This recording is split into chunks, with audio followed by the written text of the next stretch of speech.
Hello, everybody. So, I'm here tonight to talk to you guys about the Aquarius new moon that's coming up. It's set to be on February 1st here where I am, but it could be January 31st depending on where you are in the world. But I want to talk kind of about the energy surrounding this new moon and kind of what's going on as far as the astrology and the planets and things are going on right now. Just kind of as a collective, it's not an individual reading it for anybody, it's more of a collective reading. So a lot of you will resonate with this, a lot of you might not, and that's fine. It does depend on what's in your birth chart and all of that. So I kind of want to talk about what is Aquarius, right? So Aquarius is an air sign. And out of the air signs, the Aquarius sign is more of the higher thinking, right? More intuitive type of energy, whereas Gemini is more of the let me talk to you, and Libra is kind of like a hold on, let me show you.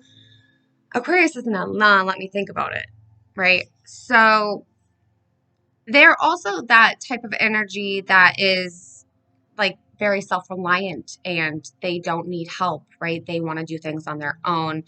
They also can be very assertive, sometimes temperamental. So that type of energy is here with this new moon. So think about that for a second as you listen to the rest of what I'm going to tell you right now.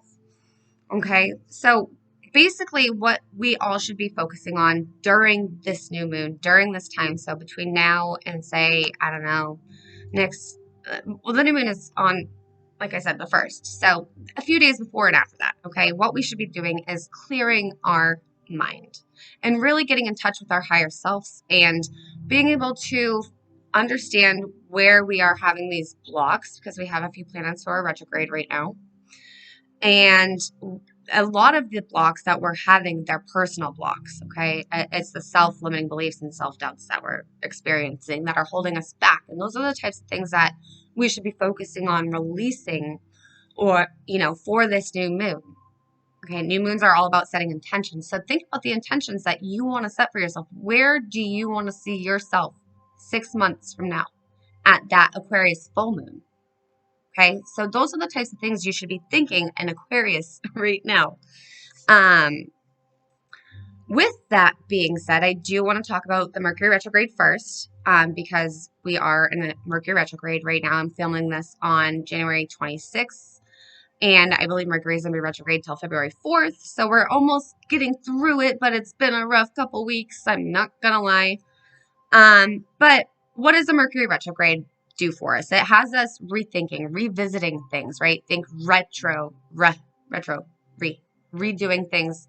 I do also really quick, I will talk a second about Mars being in Capricorn with Mercury in just a second. Oh, I might as well just talk about it now. So Mars is in Capricorn, Mercury is in Capricorn, just moved into Capricorn 2 days ago, January 24th, Mercury did.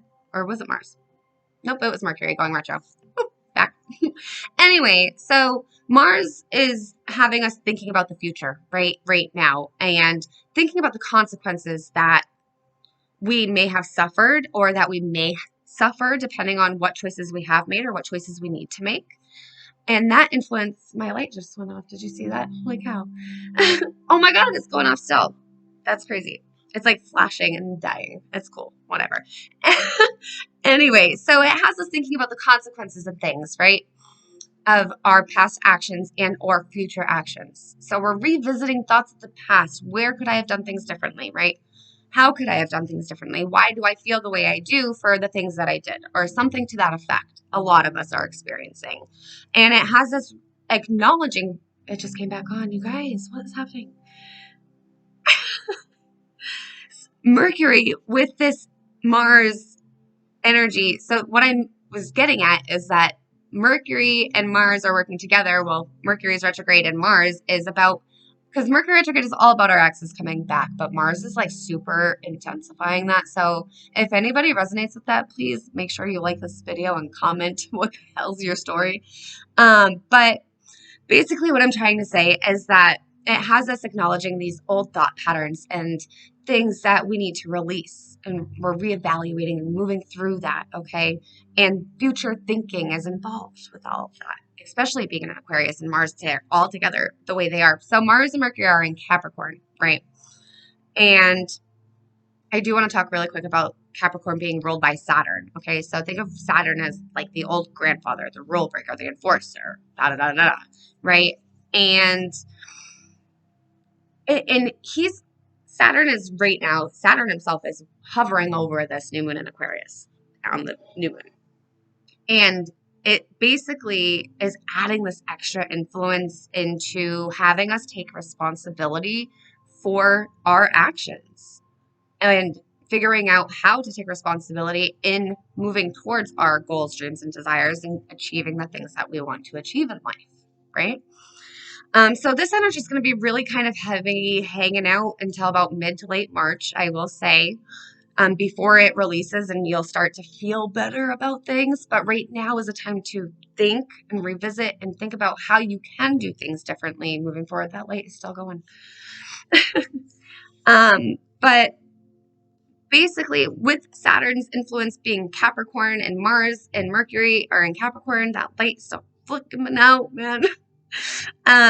It's asking us really hard questions. We're asking ourselves really hard questions about our lives and our choices and how we ended up where we are and what could I have done different, right? I'm not going to lie. I'm going through it. I'm not going to lie. I'm a Gemini. I'm an air sign ruled by Mercury. So I'm all crazy right now. If you're following me at all in any platform, you'll know that I have a really big feat going on right now that I'm not going to talk about really in this video because I don't want to throw it off.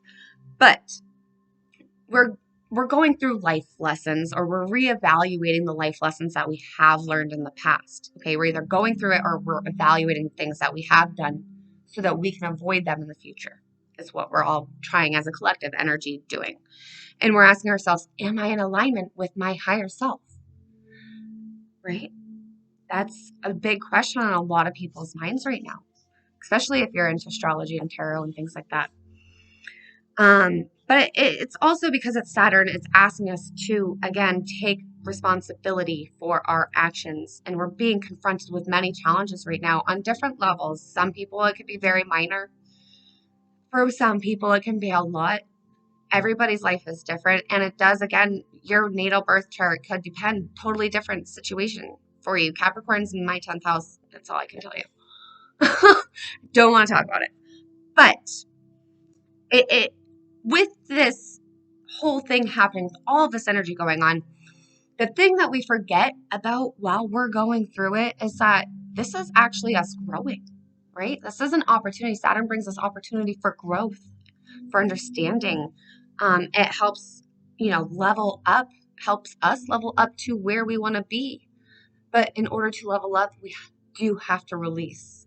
Okay, you cannot bring in stuff if you're still holding stuff in. And that's a real big thing right now for a lot of people. And with that, because it's Saturn, it's supporting our long-term goals and visions, especially because Uranus and Jupiter are coming into play here. Okay? I have a little note. Don't mind me, I'm flipping my paper. So before I do talk about Uranus and Jupiter really quick, I do want to ask you guys a couple of questions. Ask us all a question. Okay, how can we expand our minds to see things in a new way, right? How can you expand your mind to see things in a new way? Ask yourself the question and be serious with yourself. Write it down, journal it if you want. I promise journaling is the best way to do it. And if you don't want people to see it, burn it. Flush it down the toilet, throw it in the trash, whatever. But the other question that we need to be asking ourselves is, how can I clear, excuse me, water, please. It's very dry in here. Okay, back to the question. How can we clear away those self-limiting beliefs and those self-doubt feelings that we have in order to make room for these new opportunities to come towards us, to help us reach our goals and desires, as I've mentioned already 1,000 times probably. But it's coming into play big time because of Uranus and Jupiter, right? So Uranus right now is in Taurus. Taurus is about grounding. It's an earth sign, okay? Uranus is kind of like, I'm pretty sure Aquarius is ruled by Uranus. Don't quote me on that. But it's that rebellion planet. It's that rule breaker. I need to break free type of energy. Working with learning how to be grounded at the same time, right? That's what Uranus is. And it's also working with Jupiter, which is in Sagittarius right now. Okay, so Jupiter, think Jupiter, expansion, optimism, abundance, all the positive life things come from Jupiter, right?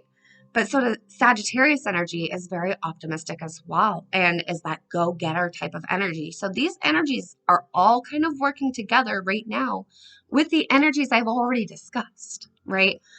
So what's going to happen with this energy, and it will really start to make more sense to you in February. I do highly recommend that you come back to this video a week into February so you can re-listen and be like, aha, because you're going to have quite a few of those aha moments coming to you between February and March, as I mentioned before.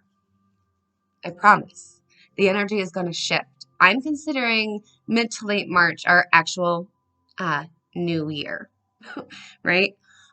There is a very beautiful new moon happening in Pisces in March. That will be a separate video. If you're into this video and you want to hear about me ramble about astrology, about the new moon in Pisces, come back in a month. But all of this energy basically is triggering all of this stuff, working with this new moon moving into February, right? It's very crazy. But I can feel it, and I'm sure many of you can too. And I hope that, you know, that this was something that brought you some insight maybe. So now my recommendation to you guys on this new moon, right? If you're able to, if you live near the ocean or a body of water, great. Go wake up early and go and watch the sunrise on the 31st or the 1st, Monday or Tuesday next week, okay? Do that. Go and do that. If you can't do that, go to a field, go to a mountain, go anywhere open where you can expand you can see the horizon if you can, or somewhere where you can see everything. Just see the beauty of life, right? Because by doing that, that's going to help you open and broaden your horizons moving forward, setting those intentions that you have to help you be where you want to be 6 months from now, and putting that all into place. Okay? It will be good for your soul, and it will help you make those intentions and manifestations actually come true. So that was kind of a lot, and this video is a little longer than I wanted, but if you liked the video, please like the video and subscribe. Wherever it is, subscribe. And come back next month. And if you're lucky, maybe I'll have time to do a full moon, but I don't know if I will. So we'll catch you guys later.